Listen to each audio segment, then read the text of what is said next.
পর কমলেশ বেশ খুশি। খবরটি শুনেই তার বন্ধু প্রমোদ তাকে জিজ্ঞাসা করেন এর জন্য কোথা থেকে সে লোন নিয়েছিলেন। কমলেশ জানায় যে তিনি তার কিছু মিউচুয়াল ফান্ড বিক্রি করেছিলেন। এটি শুনেই প্রমোদ চমকে ওঠে। তিনি ভেবেছিলেন কমলেশ একটি বাড়ির জন্য বিনিয়োগ করেছেন। তিনি কমলেশকে জিজ্ঞাসা করেছিলেন কেন তিনি মিউচুয়াল ফান্ড বন্ধক রেখে ঋণ নিলেন না। মিউচুয়াল ফান্ড বন্ধক রেখে ঋণ? কমলেশ অবাক হয়ে জানতে চান বিষয়টি ঠিক কি। কমলেশকে তার ভাইকে উচ্চ শিক্ষার জন্য বিদেশে পাঠাতে হয়েছিল, তাই সে তার মিউচুয়াল ফান্ডের বিনিয়োগকে একবার ফ্ল্যাশ করেই তুলে নেয়। যখন হঠাৎ টাকার প্রয়োজন হয় মানুষ সাধারণত এমনই করে থাকেন, কিন্তু কিছু বিনিয়োগ তখনই লাভজনক হয় যখন আপনি সেগুলি দীর্ঘ সময় ধরে রাখেন। যখন টাকার প্রয়োজন হয় তখন আপনি এই ধরনের বিনিয়োগ স্কিম বন্ধক রেখে লোন নিতেই পারেন। মিউচুয়াল ফান্ড বন্ধক রেখে লোন এমনই একটি প্রক্রিয়া। কমলেশের মতো কতজন লোক মিউচুয়াল ফান্ড থেকে দ্রুত টাকা তুলে নেয় তা জানার আগে এটা দেখা যাক যে আদৌ এটি লাভজনক কিনা। অ্যাক্সিস মিউচুয়াল ফান্ডের সাম্প্রতিক সমীক্ষা অনুসারে 48.7% ইকুইটি বিনিয়োগকারী তাদের মিউচুয়াল ফান্ডের পোর্টফোলিও বা বিনিয়োগ 2 বছরের মধ্যে বিক্রি করেন। অ্যামফিড ডেটা অনুসারে 22.2% ইকুইটি বিনিয়োগকারী 12 থেকে 24 মাসের জন্য বিনিয়োগ করে থাকেন। এদিকে 15.6% ইকুইটি 6 মাসেরও বেশি সময় ধরে বিনিয়োগ করে না। এই পরিসংখ্যানগুলি 2023 সালের 30 জুন পর্যন্ত, যখন 10.9% ইকুইটি সম্পদ 6 থেকে 12 মাসের জন্য বিনিয়োগ করা হয়। দীর্ঘমেয়াদী বিনিয়োগের গুরুত্ব উপেক্ষা করে মিউচুয়াল ফান্ড থেকে টাকা তুলে নেওয়া সঠিক নয় বলেই মনে করা হয়। সেক্ষেত্রে চক্রবৃদ্ধির হারের সুযোগ হাতছাড়া হয়। যদিও বিনিয়োগকারীর টাকা তুলে নেওয়ার অনেক কারণ থাকতে পারে, তবে মিউচুয়াল ফান্ড বন্ধক রেখে লোন সর্বদা আপনাকে সাহায্য করতেই পারে। যদি আপনার 3 মাস থেকে 1 বছরের জন্য টাকার প্রয়োজন হয় এবং সেই পরিমাণ যদি খুব বেশি না হয়, তাহলে আপনি মিউচুয়াল ফান্ড ইউনিট বন্ধক রেখে ঋণ নিতেই পারেন। মিউচুয়াল ফান্ড লোন হলো একটি সিকিউরড লোন। আপনি ব্যাংক বা এনবিএফসি থেকে এই লোন নিতে পারেন। লোন নেওয়ার সময় মিউচুয়াল ফান্ডে একটি লিন তৈরি হয়। এটি ব্যাংকে ঋণ পরিশোধ না করা পর্যন্ত মিউচুয়াল ফান্ডের পজিশন বা অ্যাকুইজিশন এর অধিকার দেয়। ঋণ পরিশোধ করা হলে ডিলটি শেষ হয়। টাকা না দেওয়া হলে ব্যাংক লোন রিকভারির জন্য ডিপোজিট হিসেবে রাখা মিউচুয়াল ফান্ড ইউনিটগুলিকে রিডিমস করে সেই টাকা মেটায়। কোলাটেরাল বা জামানত হিসেবে মিউচুয়াল ফান্ডকে দিয়ে যে পরিমাণ ঋণ পাওয়া যায় তা নির্ভর করে আপনি যে স্কিমে বিনিয়োগ করেছেন তার উপর। ইকুইটি মিউচুয়াল ফান্ডের ক্ষেত্রে নেট অ্যাসেট ভ্যালু বা এনএভির 50 থেকে 60% পর্যন্ত ঋণ পাওয়া যেতে পারে। ডেট মিউচুয়াল ফান্ডে 85% পর্যন্ত লোন পাওয়া যায়। যেমন আজ যদি আপনার ইকুইটি মিউচুয়াল ফান্ডের মোট এনএভি হয় 5 লক্ষ টাকা, তাহলে আপনি 2.5 থেকে 3 লক্ষ টাকা পেতে পারেন। অনেক ব্যাংক আবার লোনের পরিমাণের ম্যাক্সিমাম লিমিটও দিয়ে থাকে। এসবিআই ইকুইটি মিউচুয়াল ফান্ডের ক্ষেত্রে সর্বাধিক 20 লক্ষ টাকা পর্যন্ত লোন দেয়।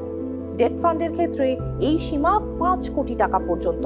कोई एक ऐसा पर्टिकुलर इमरजेंसी आपके लाइफ में आ गई, कंटीजेंसी पॉइंट ऑफ व्यू से अगर आपको पैसों की जरूरत पड़ गई, तो हम हमेशा सोचते हैं कि म्यूचुअल फंड में हमारा जो पैसा है, हमने जो काफी टाइम से बचा के रखा है, उसको हम इस्तेमाल कर ही सकते हैं। बट एक लीन जो ये ऑप्शन है वो भी काफी अच्छा ऑप्शन है। मुझे लगता है कि अगर आपका पैसा आपको फॉर शॉर्टर ड्यूरेशन के लिए चाहिए, मान के चलिए आपको पैसे की जरूरत 1 महीने के लिए या 3 महीने के लिए या 6 महीने के लिए, या मान के चलिए ज्यादा से ज्यादा 1 साल पॉइंट ऑफ व्यू से की आपको जरूरत पड़ी है, तो लीन का इस्तेमाल करना काफी अच्छा होगा, क्योंकि वो लीन के इस्तेमाल में आपका पैसा रिडम्पशन नहीं होगा, आपका म्यूचुअल फंड वहां का वहां ही रहेगा। म्यूचुअल फांड বন্ধক রেখে লোনের ক্ষেত্রে সুদের হার 10% থেকে 14% পর্যন্ত হতে পারে। অনলাইনে আবেদন করার সময় অ্যাক্সিস ব্যাংকে বন্ধক রেখে লোনের ক্ষেত্রে সুদের হার হয় 9.99%।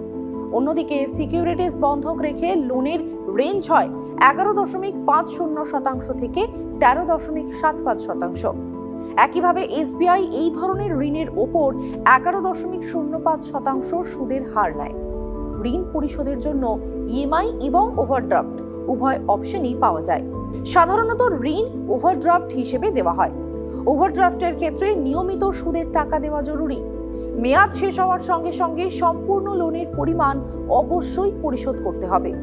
অন্যদিকে আপনি মেয়াদ থাকাকালীন যে কোনো সময় ঋণ পরিশোধ করতেই পারেন। এখন আসুন এই ধরনের ঋণে অন্তর্ভুক্ত অন্যান্য চার্জগুলিও সম্পর্কে জানা যাক। ये प्रोसेस काफी स्मूथ होने से और डिजिटाइजेशन पॉइंट ऑफ व्यू से कुछ ना कुछ चार्जेस भी वहाँ पे जुड़े हैं, पर वो चार्जेस भी अगर देखें तो एक वन टाइम चार्जेस होते हैं। और अपार्ट फ्रॉम दैट जो भी आपका इंटरेस्ट रेट आपको लगता है, जो भी आपका EMI आएगा, तो मेरे ख्याल से कम मान के चलिए 1000 रुपए से लेकर मैक्सिमम 2000 रुपए आपको वन टाइम फी लग सकती है।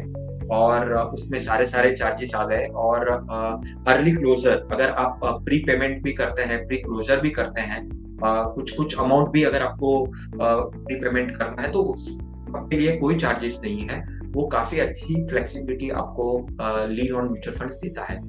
একটি উদাহরণ দিয়ে দেখা যাক কিভাবে মিউচুয়াল ফান্ড বন্ধক রেখে লোন নেওয়া টাকা একবারে তুলে নেওয়ার চেয়ে ভালো। প্রথম অপশন, যদি কমলেশ তার বিনিয়োগ অ্যাক্টিভ রাখেন এবং তার 3 লক্ষ টাকার প্রয়োজনে তিনি মিউচুয়াল ফান্ডের ইউনিট বিক্রি করে তা তুলে নিয়েছিলেন। ধরে নিচ্ছে যে তার মিউচুয়াল ফান্ড ইউনিট বার্ষিক আনুমানিক 10% রিটার্ন দিয়েছে। 3 বছর পর এই 3 লক্ষ টাকা হয়ে যেত 3,99,300 টাকা, অর্থাৎ তিনি লাভ করতেন 99,300 টাকা। এখন দেখা যাক দ্বিতীয় অপশনটি কি। কমলেশ যদি তার মিউচুয়াল ফান্ড ইউনিট বিক্রি না করে ঋণ নিতেন, তাহলে তিনি 3 বছরের জন্য প্রতি মাসে 9,680 টাকা EMI দিতেন। 3 লক্ষ টাকার উপর 10% সুদের হারে তাকে 3 বছরের মধ্যে 3,48,486 টাকা দিতে হবে। কমলেশ যদি তার মিউচুয়াল ফান্ড ইউনিট বিক্রি না করে সেটি বন্ধক রেখে লোন নিতেন, তাহলে তার বিনিয়োগ অক্ষত থাকত, তিনি এটিতেও রিটার্ন পেতেন। তিনি যদি ইউনিটগুলি রিডিম না করতেন, তাহলে কমলেশ 3 বছরে 99,300 টাকা রিটার্ন পেতেন। এর মধ্যে সুদের পরিমাণ হতো 48,486 টাকা। সুতরাং সুদ কেটে গেলেও তিনি মোট 50,814 টাকা লাভবান হতেন। তবে মিউচুয়াল ফান্ড 10% বেশি রিটার্ন দিয়ে থাকে, আবার রিটার্ন বাড়তেও পারে বা কমতেও পারে। ऐसी सिचुएशन आती है, मार्केट में बहुत बड़ी करेक्शन आती है, मान के चलिए 20%, 30%, 30%, 50% तक की वो करेक्शन अगर आती है, तो क्या मेरी जो म्यूचुअल फंड पे जो मुझे एलिजिबिलिटी जो लीन अमाउंट मिली है, उसको क्या हो सकता है। तो मुझे जितना समझ में आता है कि पहले से ही वो आपको पूरी अमाउंट तो नहीं दे रहे हैं, वो कुछ एक अमाउंट ऑफ मार्जिन लेकर चल रहे हैं। पहले से ही काफी उन्होंने बफर क्रिएट करके रखा है, सेफ्टी, मार्जिन ऑफ सेफ्टी बना के रखी है। तो मुझे नहीं लगता है कि कोई ऐसी दिक्कत आएगी इसमें। बट अगर आ भी जाती है तो शायद से वो पूरा जो आपका लीन है वो शायद से स्क्वायर ऑफ कर देंगे। और या तो आपको वो कह सकते हैं कि आप प्रीपेमेंट कर दीजिए अमाउंट इस तरह से। तो ये ऐसे मामले में हो सकता है, बट मार्जिन ऑफ सेफ्टी पहले से ही लिया हुआ है, शायद से वो चक्कर या वो दिक्कत आएगी नहीं। মিউচুয়াল ফান্ড বন্ধক রেখে লোন নেওয়ার ফলে আপনার একলপ্তে টাকা বা SIP রিডিম করা হয় না। এতে আপনার দীর্ঘমেয়াদী আর্থিক লক্ষ্য পূরণ হবে, চক্রবৃদ্ধির সুদ থেকেও আপনি উপকৃত হবেন। এখন চলুন দেখে নেওয়া যাক চক্রবৃদ্ধির সুবিধাগুলি কি কি। ধরুন আপনি একটি মিউচুয়াল ফান্ডে 1 লক্ষ টাকা বিনিয়োগ করেছেন।